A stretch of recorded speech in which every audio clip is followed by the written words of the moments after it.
is a few things. I think introspection is important. I think going backwards, understanding where you started, what you've learned, where you've won, where you've lost, how do you apply your knowledge and your base now as a result of those learnings, and finding a like-minded marketplace that has similar attributes by which you could apply your knowledge and your expertise and your brand in another market that has a relatable audience base that's comparable to the one that is potentially your core consumer base today.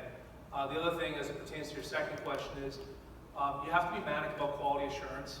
One of the great things that I stress to a lot of our employees across the different brands that are scaling is this idea around that. Every time we open up a new store, it's a nice time to celebrate and sort of tap ourselves on the shoulder and say congratulations, and that's where it sort of starts and stops.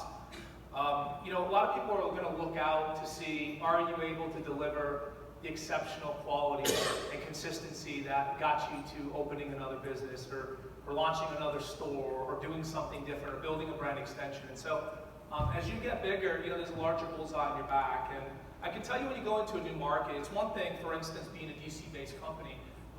You get the consumers here, once you have something that's sticky, they're going to rally behind you. And in part, hopefully it's because you have a great product, but also because it's DC, it's homegrown, it's a homegrown brand. And so there's this idea around the sense of ownership that I think anytime you launch a brand or a concept in a marketplace, that inherently exists if you find that level of stickiness with an audience space that wants to talk about you.